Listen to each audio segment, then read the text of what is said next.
우리 옆에 분들하고 함께 인사하시겠습니다. 사랑합니다. 네, 사랑합니다. 네.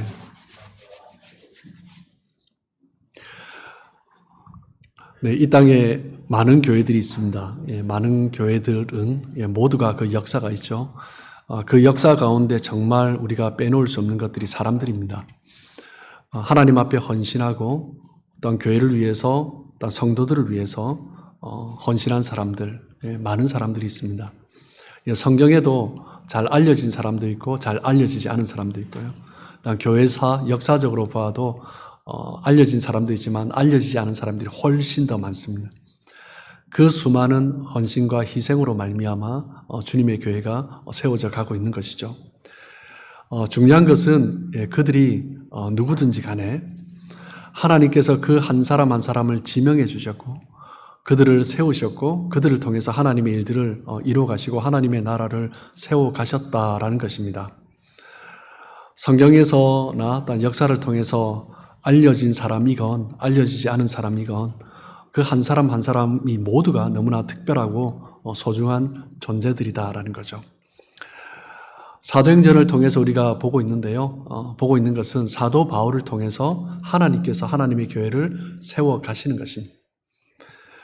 사도 바울을 통해서 초대 교회가 굳건히 세워져 가고 있는데 사도 바울이 이렇게 신실하게 하나님을 섬길 수 있었던 것은 하나님이 자신을 부르신 그 부르심을 따라 살아간 것도 있지만 또한 사도 바울 주변에 많은 동력자들이 있었습니다. 함께 돕고 함께 세워간 사람들, 그 사람들이 있었기 때문에 하나님의 그 놀라운 일들이 바울을 통하여서 함께 이루어질 수 있었던 거죠. 오늘 본문에서도 많은 사도 바울의 동력자 중에 한 사람 루디아, 자주장사, 자주 옷감 장사 루디아를 소개해 주고 있습니다. 오늘 본문을 통해서 특히 루디아가 어떤 사람이었기에 어떤 모습으로 섬겼기에 하나님의 동력자가 되고 바울의 동력자가 될 수 있었는가, 루디아를 통해서 동력자는 어떤 사람인가, 그것을 함께 나눠보길 원합니다. 먼저 16장 13절 말씀을 보시면 안식일에 우리가 바울과 그 일행이죠. 기도할 곳이 있을까 하여 문 밖 강가에 나가 거기 앉아서 모인 여자들에게 말하는데, 유대인들은 어디를 가든지 가장 먼저 세운 것이 회당이었습니다. 그런데 회당을 세우려면 남자 10명이 있어야 돼요. 남자 성인 10명이 있어야 됩니다. 무엇 때문이냐면 그 예배의 순서나 전체를 이끌어가기 위해서 최소 인원이 10명이었던 거죠. 그런데 이제 그 10명이 없으면 회당이 세워지지 못하고 대신 예배처로서 좀 간단하게 함께 모여서 예배하는 그런 장소를 세웠습니다. 그런데 그 유대인 남성이 없을 경우에 하나님을 믿는데 하나님의 그 섬김을 따라 유대인은 아니지만 하나님을 함께 섬기고 싶은데 그 유대인 남성이 없을 경우에 어떻게 했냐? 당시에 보면 이제 강가나 들판에 함께 모여서 예배를 드렸습니다. 오늘 함께 읽은 빌립보의 경우가 그러했죠. 사도 바울이 아시아 대륙에서 이제 배를 타고 마게도냐 유럽으로 초입에 들어갔습니다. 거기에는 유대인의 회당이 없었고 예배 처소도 없었기 때문에 그 여인들이 이방 여인들이 함께 모여서 강가에서 예배를 드렸던 것입니다. 인도해 줄 유대인이 없었고 유대인 남성이 없었기 때문에 루디아와 이방 여자들은 예배를 드리는데 좀 서툰 모습으로 예배를 드리지 않았을까 생각해 볼 수 있습니다.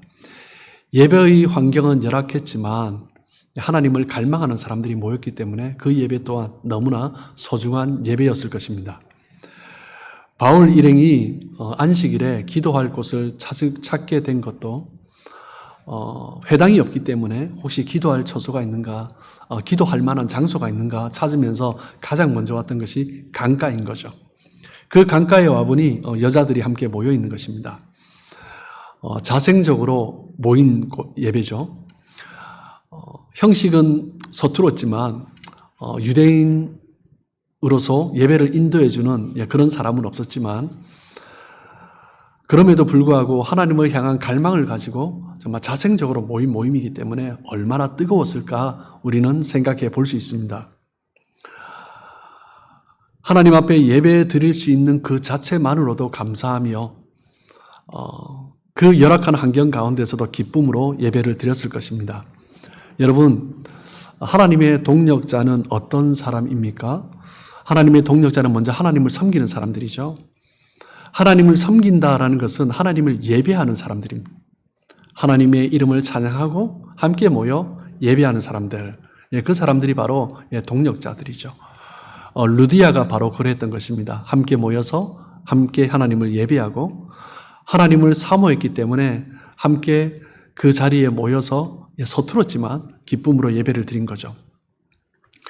예배는 하나님과의 만남입니다. 하나님과 교제하는 것이죠.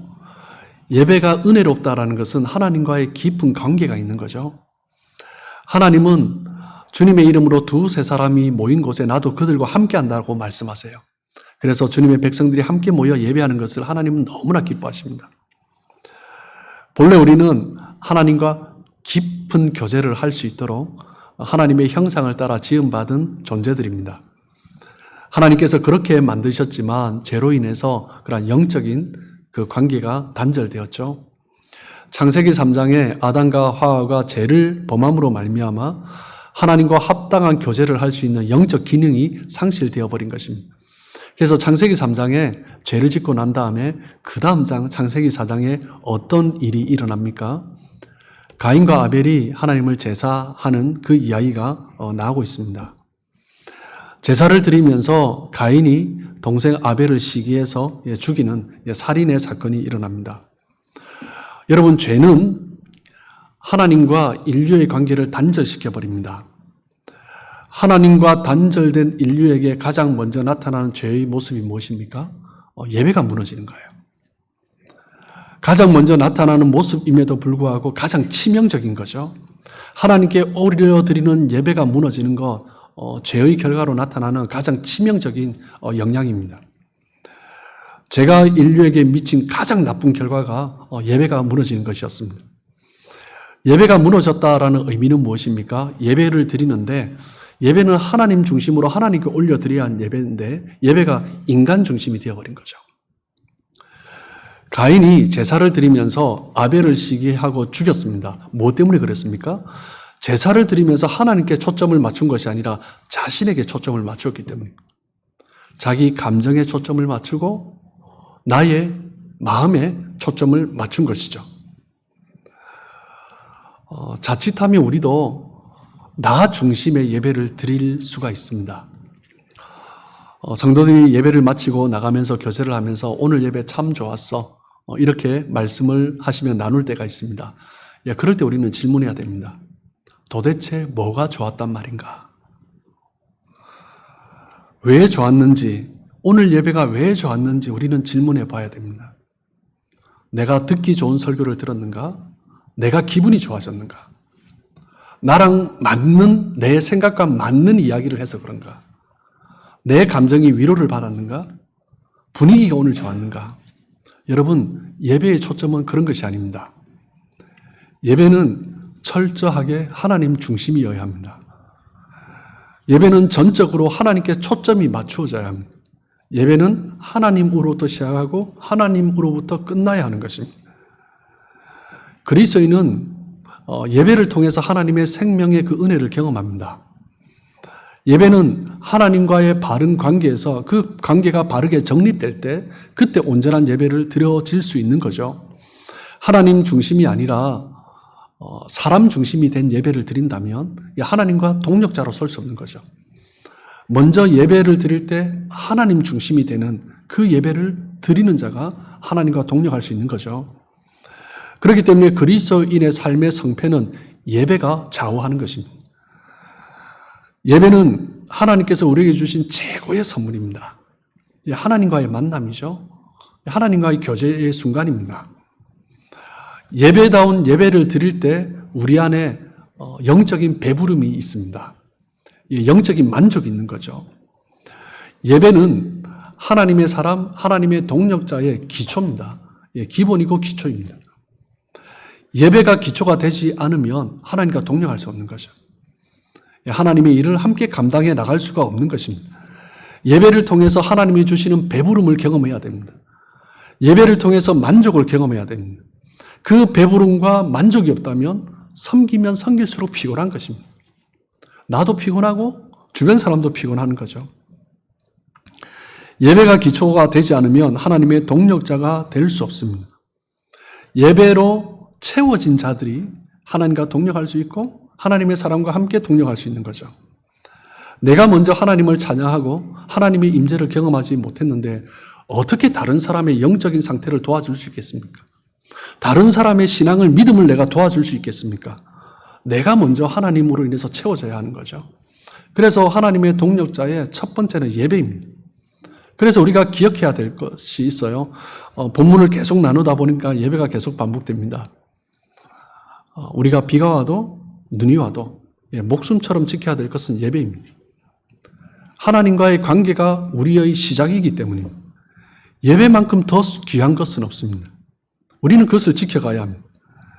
그렇게 해갈 때 하나님의 동력자로 쓰임받는 거죠. 하나님의 사람들 모습이 다 그렇지 않습니까? 바울이 그랬고 루디아가 그랬고 그 당시의 상황이 어떠든지 환경이 어떠하든지 하나님 앞에 드려지는 예배를 가장 우선하며 함께 모여 예배했던 것입니다. 하나님 앞에 드리는 예배를 무엇보다 우선하시고 예배자로 서심으로 하나님 앞에 귀한 동력자로 쓰임받는 우리 성도님들 되시길 주님의 이름으로 축복합니다. 우리 16장 13절 말씀을 다시 한번 보겠습니다. 안식일에 우리가 기도할 곳이 있을까요? 문 밖 강가에 나가 거기 앉아서 모인 여자들에게 말하는데 안식일에 우리가 기도할 곳이 있을까? 바울과 그 일행이 기도처를 찾았습니다. 그 강가를 찾은 것은 앞서 말씀드렸듯이 회당과 예배처가 없을 때 기도하는 사람들이 모이는 거죠. 안식일이 되면. 그래서 바울이 간 것입니다. 어떤 사람들이 모였다고요? 기도하는 사람들이 모였습니다. 그리고 루디아는 그것뿐만 아니라 자신의 집을 기꺼이 기도처로 내어 놓았습니다. 여러분, 하나님의 동력자의 모습 어떤 사람입니까? 기도하는 사람입니다. 그리고 자신의 집을 기도의 장소로 내어줄 수 있는 사람이죠. 기도처를 찾는 사도에게, 그 일행에게 자신의 집을 내어주었다라는 것은 그만큼 자신의 집이 기도로 쌓여있는 집이다라는 거죠. 제가 목회를 하면서 많은 성도님들의 가정을 방문을 하게 됩니다. 그리고 많은 교회들도 방문을 하게 됩니다. 어떤 가정이나 어떤 교회를 방문할 때 뭔가 좀 싸늘할 때가 있습니다. 기도가 잘 열리지 않는 거죠. 그런데 어떤 가정은 딱 들어서는데 얼마나 영적인 기류가 따뜻한지, 어떤 교회를 딱 들어가는데 정말 하나님의 품에 들어온 듯한 그런 영적인 따뜻함이 느껴질 때가 있어요. 얼마나 감사한지 모릅니다. 루디아는 기도의 사람이었습니다.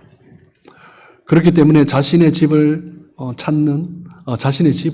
기도처를 찾는 바울과 그 일행에게 기꺼이 내어줄 수 있었던 거죠.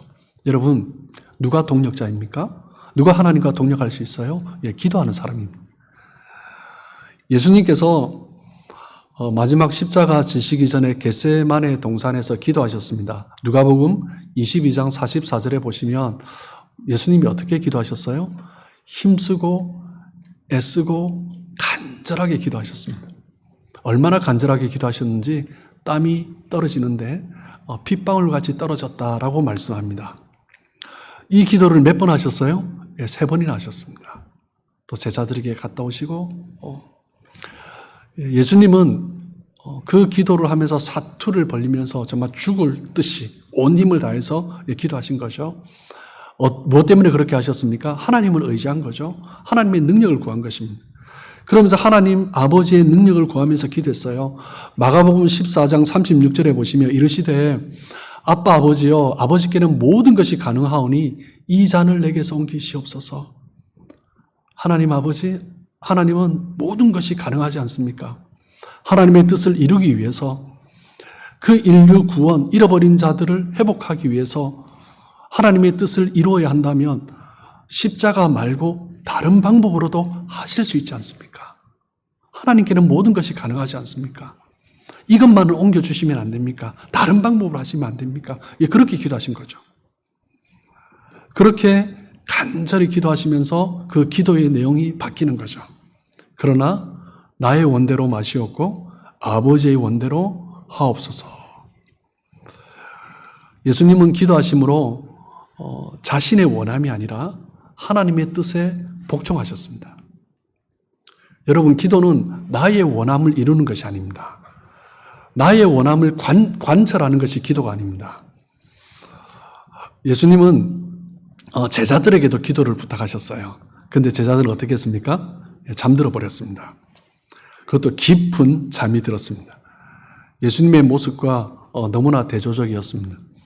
예수님과 3년 동안 함께 동고동락하면서 예수님의 그 공생애를 함께 보냈습니다. 동력자였어요. 그런데 마지막 순간, 가장 중요한 순간, 그 곁에 그 동력자는 아무도 없었습니다. 여러분, 무엇 때문에 그렇습니까? 제자들의 실패는 기도의 실패입니다. 기도에서 모든 것이 결정나는 것입니다. 정말 중요할 때 기도의 자리를 지켜야 됩니다. 기도의 자리가 승부처입니다. 여러분, 기도의 자리에서 승리하시길 주님의 이름으로 축복합니다. 그렇기 때문에 마귀는 우리로 하여금 기도하지 못하게 합니다. 이런저런 환경으로 기도의 자리에 나오지 못하게 합니다. 우리가 코로나로 인하여서 함께 모여 기도하는 것들이 좀 힘들었어요. 그런데 다시 시작하면서 또 우리 성도님들이 함께 또한 새벽에 모여서 성도님들이 또 나오시고 기도하시는 분도 계시고 또 댁에서 환경이 열려서 또 주무하시는 분도 있습니다. 그런데 기꺼이 함께 모여 기도할 수 있음에도 나는 지금 어떤 모습인가? 우리는 또 돌아볼 필요가 있을 것입니다. 하나님의 일을 함께 하기 위해서는 기도의 자리를 먼저 지켜야 됩니다. 그것이 가장 필요한 거죠. 너무 멀어서 오지 못하고 자녀들이 오지 못하면 괜찮아요. 저도 집에서도 교회에서도 하면 교회에서 물론 구약의 성전과 달라요. 그런데 교회에서 함께 모여 기도하는 것이 우리를 하나님 앞에 더 깊이 나가게 합니다. 정말 기도의 자리를 지키고 함께 하나님과 동역하는 귀한 성도님들 되시길 주님의 이름으로 축복합니다. 스펄전 목사님, 영국의 유명한 설교자이시죠. 영국 런던의 메트로폴리탄의 터버너클 철치에서 이제 목회를 하시는 중에 한 여성 성도님의 할머니의 장례를 인도했습니다. 그러면서요, 스펄전 목사님이 말씀하시기를 이분은 나의 평생의 동력자입니다.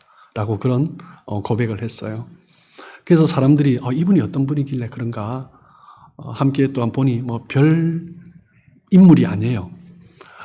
그런데 목사님께서 하시는 말씀이 뭐냐면 이 성도님은 매일 주일 예배를 드리고 매주일 예배를 드리고 돌아갈 때마다 우리 성도들의 기도가 필요한 성도들 그 명단을 받아가시는 거예요.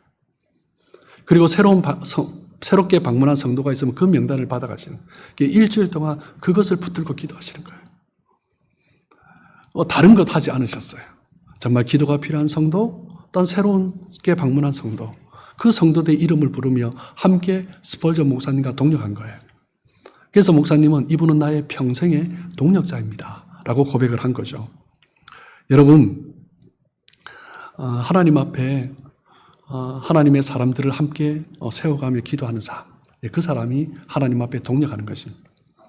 이름도 없고 빛도 없지만 평생을 그렇게 기도하며 함께 그 스펄전 목사님의 목회를 동력을 한 거죠.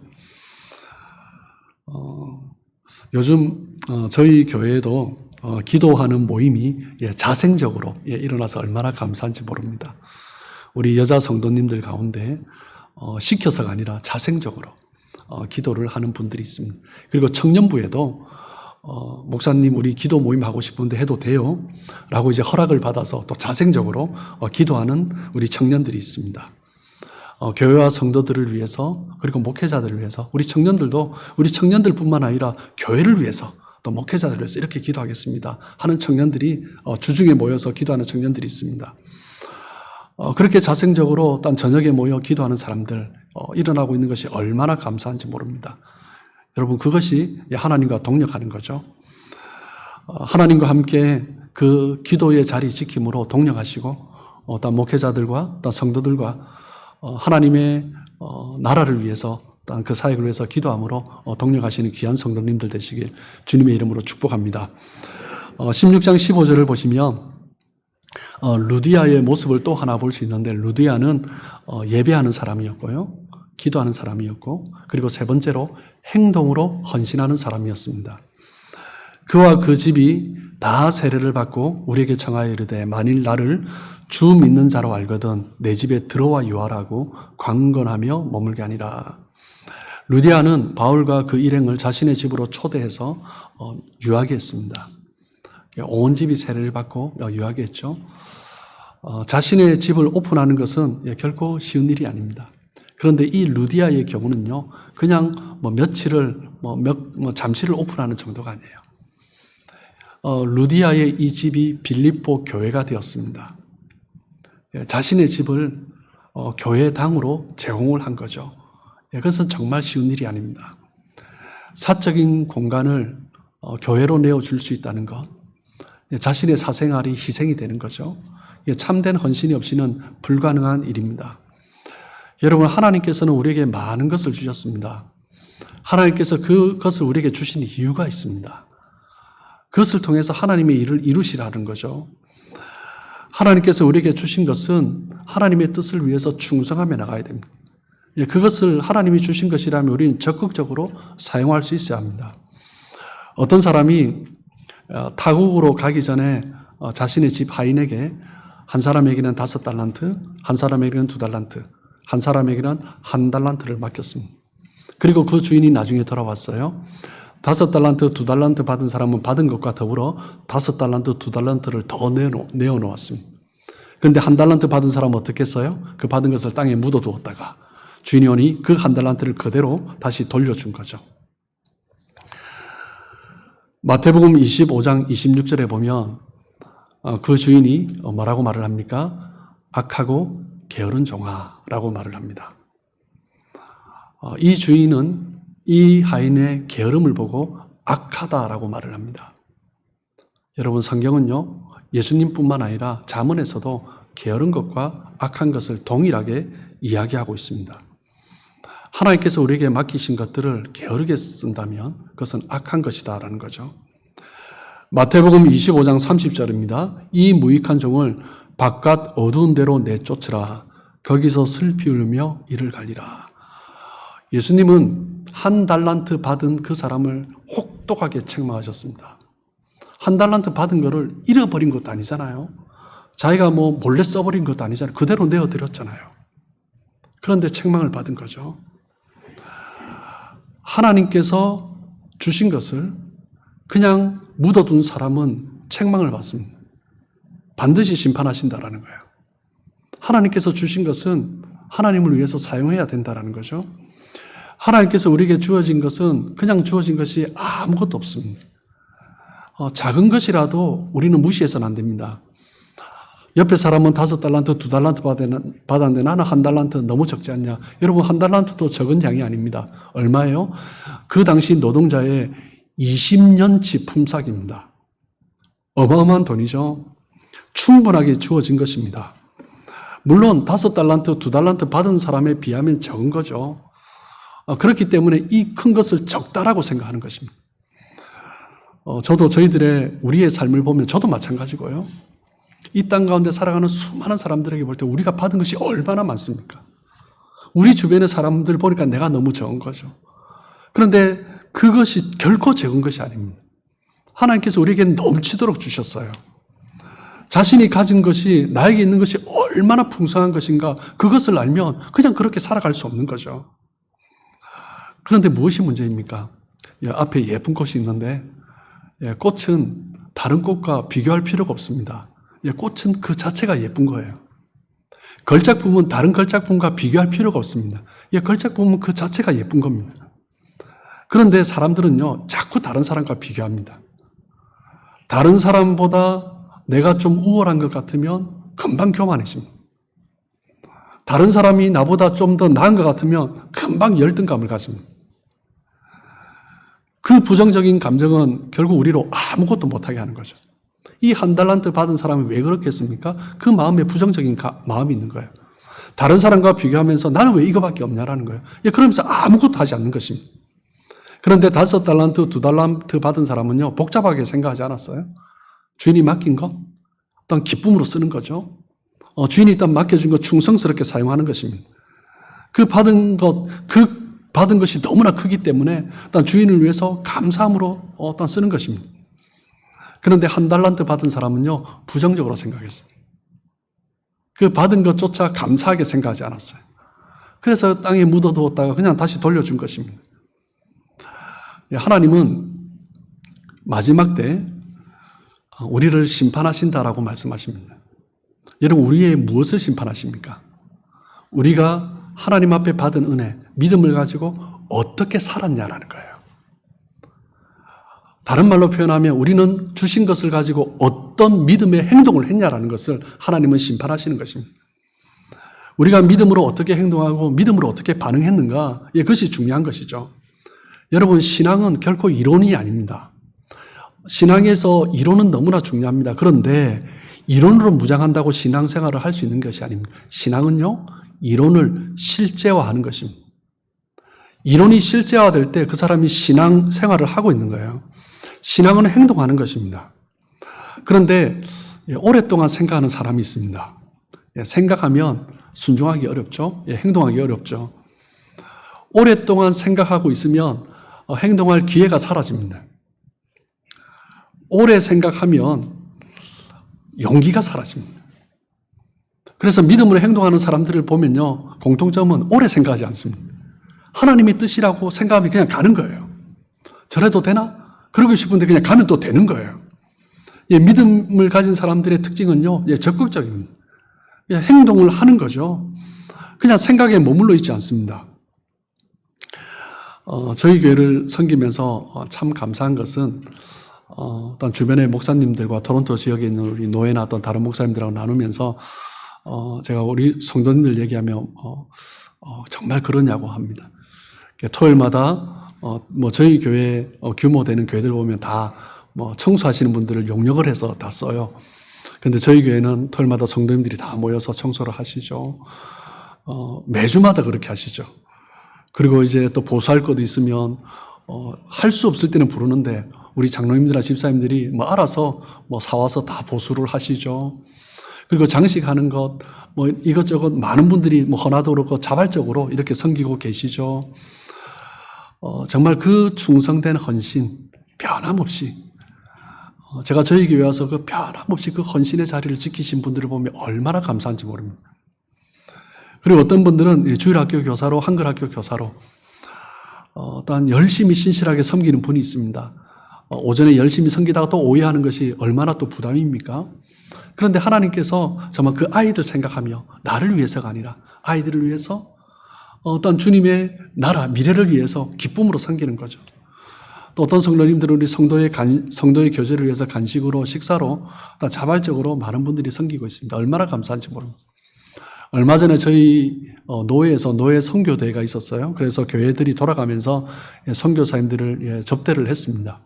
그래서 저희 교회도 이제 낮에 점심에 이제 접대를 하는데 중간에 이제 어레인지 하는 목사님이 어디는 여기 가는데 여기서 우리 빌라델비 교회는 이렇게 섬겨주면 안 되겠냐 해서 추천을 받은 것이 이제 CN타워입니다.